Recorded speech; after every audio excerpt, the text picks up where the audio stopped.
So guys, let's create a new project. Tab on top left button. Select the folder where you have your files. Let's go with this one. Now we are inside our sample project. Go to background.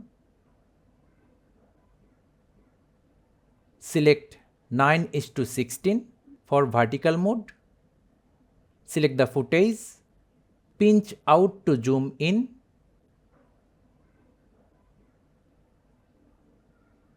Now we are at the start of our project.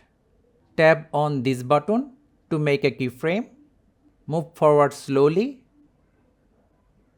If your subject goes out of the screen, just drag it to the proper position.